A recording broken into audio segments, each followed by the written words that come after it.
No? So yung talagang pag-execute lang nila ng kanilang opposition right now so long as they prove it to be effective ay isa na naman sa mga potential na makikita nating struggles ngayon ng Onyx Indonesia. Pero Onyx Esports, knowing the way they're able to constantly come back sa kanilang mga nagiging laban despite the disadvantage, it's something that Daewoo has to also overcome kung gusto nilang ma-seal etong game na ito. Kanina nakakita tayo ng 4K gold lead sa kamay ng Daewoo pero nabaliktad pa rin ito ng Onyx.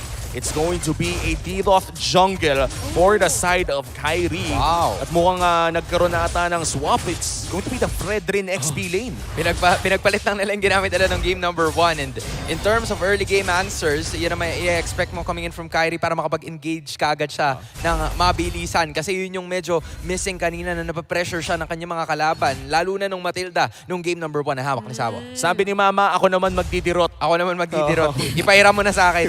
Ipahiram mo na sa akin. Ako naman ang maglatag.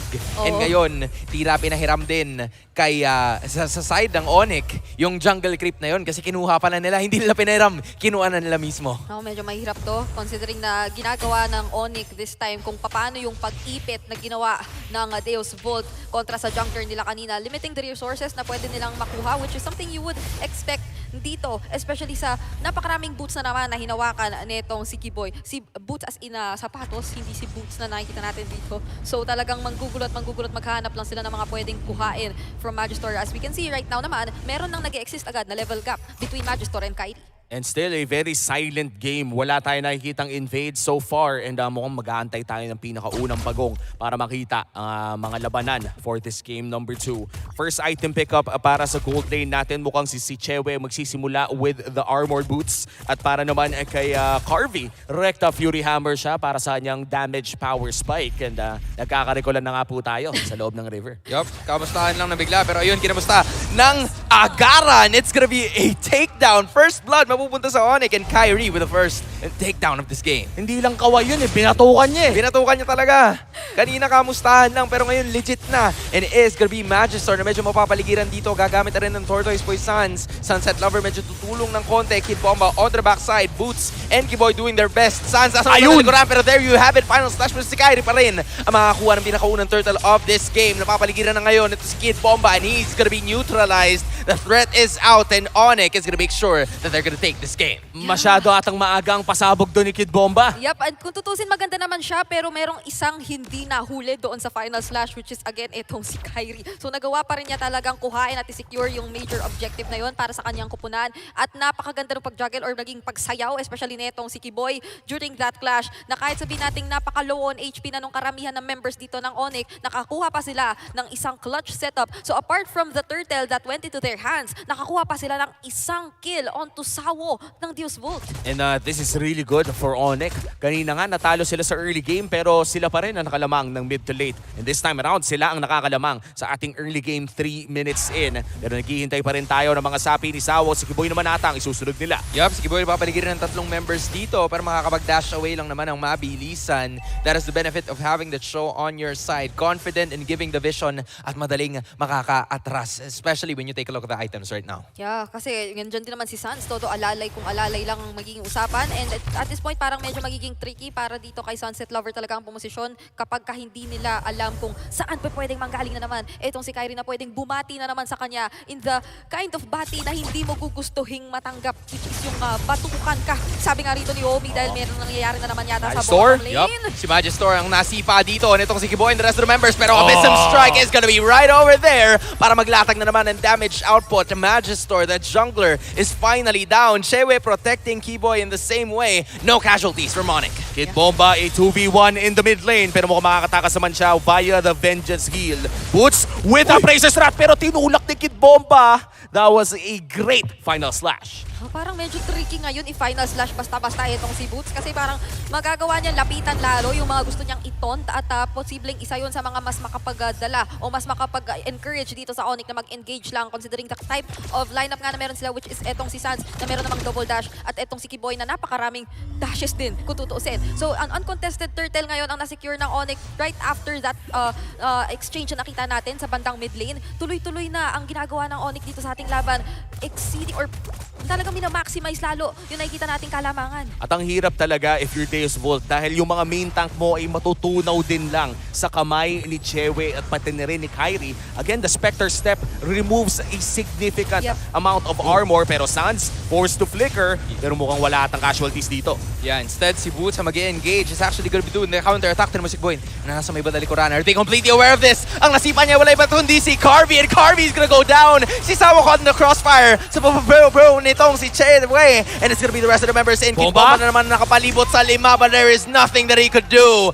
3 heroes down sa kamay ng Onyx. Kung nasa English broadcast ka, baka narinig mo na si Mirkong sumigaw ng Keyboy sa play na yon.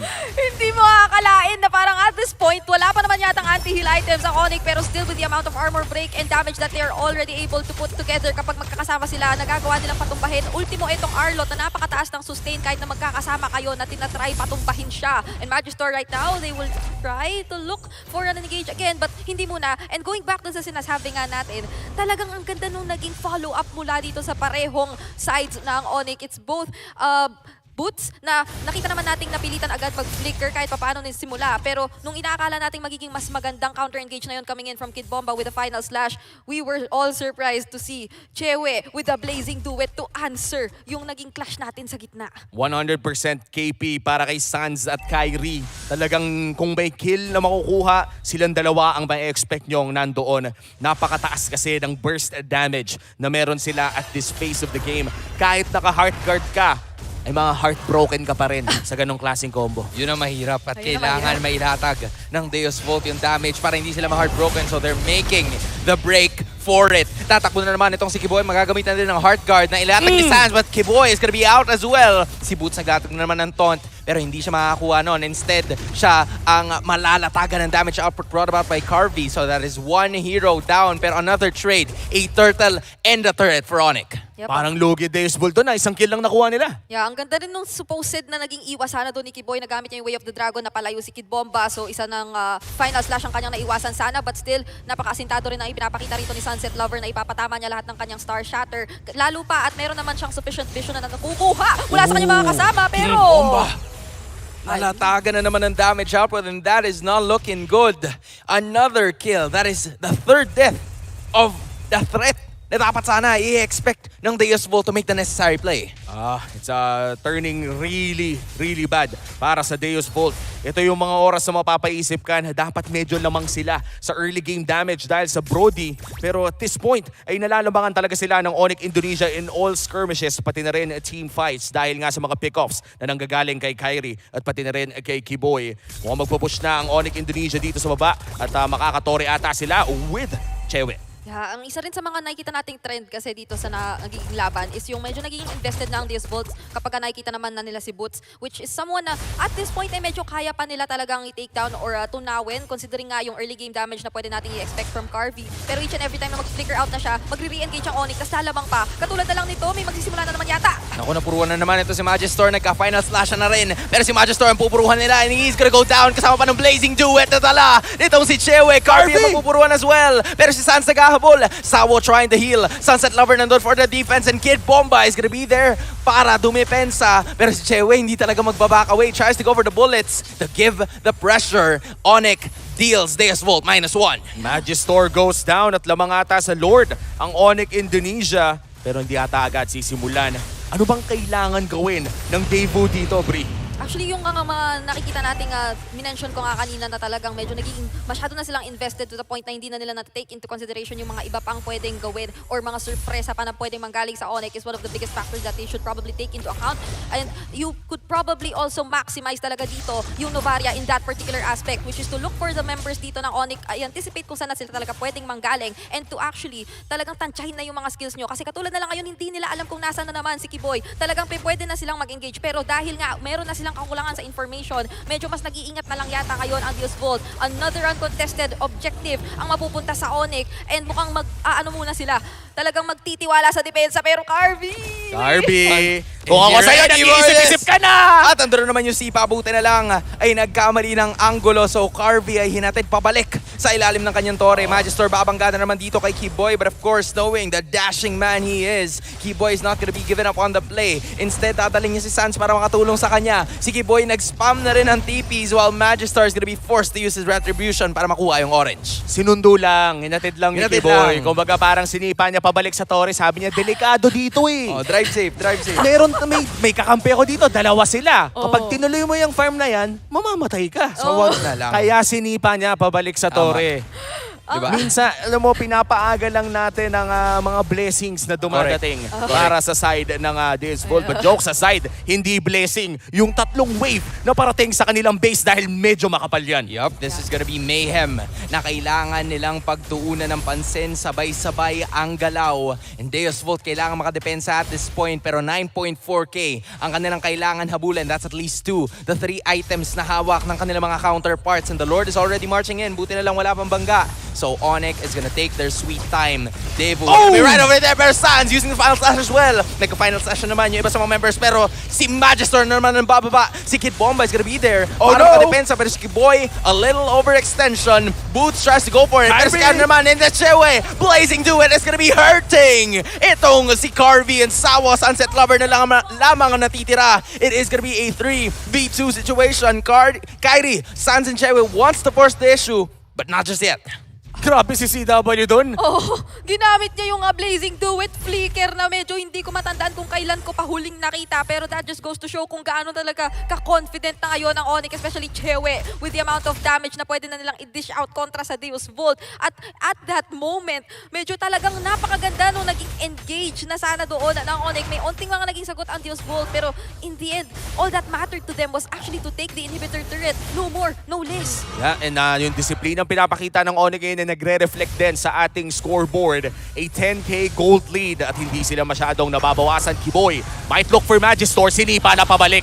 Man, sinipa na naman yung gulong pabalik. At minsan yung para talaga ay mailalatag mo, pero si Chewe is gonna be using that Blazing Duet as well. Appraiser's Wrath ay bibitawan, pero it's actually gonna Boots. That's gonna go down. So Magister and Sawa goes for the offensive as well, pero they will disengage. Ang mga halaga, nakakuha na tayo ng isa. Minsan iniisip ko kung bakit mo sinisipa ang tank, pero mas magaling si Kiboy sa akin, kaya pwede na. Oh, kahit pa paano naman din na masasabi nating meron sigurong hawak-hawak na damage na dito yung Onyx, but then very unfortunate kasi malapit-lapit naman ang Deus Vult at that moment, so maaga silang makaka-provide ng respo. At this point pero napapaisip na rin ako kung paano mo nga ba tatansyahin ang skills mo kung ikaw ang Deus Vult, kasi kung ikaw man ang mauuna sa paggamit ng Final Slash, parang that's all the more reason para dito ka sa Onyx or especially Chewe na mag-go, kasi wala nang parang pinakaka-cancel din sa kanyang Blazing Duet when he decides to go in, kasi yung Final Slash yung parang pinaka-pwede sanang gumawa nun, pero pag alam na kasi ni Chewe na wala yun, katulad nung nakita natin kanina, parang pwede na lang talaga siyang magmatapang at maghanap ng Blazing Duet doon sa mga membro sa likod. And Chewe with the wind of nature as well, talagang medyo mahirap pitasin at mukhang iba-burn down na nga nila ang Lord, and this will be a Luminous Lord secured para sa Onyx Indonesia. Kiboy, naghahanap na naman ng bagong masisipa, pero mukhang mas tumitipid na lang siya at yan na nga po.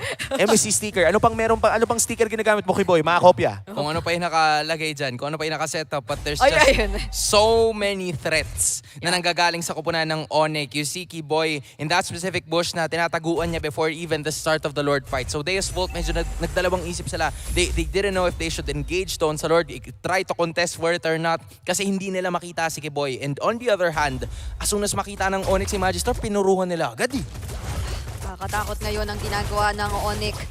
Kahit si Magister ang makita, na isa siguro sa iisipin mo, typically ay pwedeng i-capitalize ng Deus Vult kapag alam nila na kaya nila mas makapag-provide ng magandang counter-engage. Pero ngayon, wala nang Final Slash na pwedeng magmula kay Kid Bomba. Oh no! The problem is si Kid Bomba na naman ang mapupuruan dito with a flicker of Razor's Wrath na nailatag nitong si Boots. And that is gonna be the second inhibitor na mapapatumba ng Sky Kings going up against Deus Vult. They still have Sunset Lover and Carvey to defend. But the question is, how long will they be able to hold on? Sans putting on the pressure kay Sunset and rin kay Sawo. Boots and Kyrie napatumba na rin ng inhibitor turret sa may bandang gitna. Sans? Magister wants to go for the extra 5 but Sans nasa may bandang likuran and Carvey manages to stay alive. Keyboy nandito na rin, tries to go for it as well. Pero Boots naglatag na naman ng torta or actually ng taunt lang kasi yung torta ay nandito na with the Appraiser's Wrath as well. But Keyboy is still gonna be Keyboy is up. alive and the rest of the members of Devu buo na sila but no inhibitors are left. Wow! Nakapagdepensa pa ang Deus Volt at hanggang up ang Crystal, may pag-asa pa. Kanina nakita natin sa crowd ang Smart Omega, never say die ang kanilang sinasabi. And this time, Deus Volt,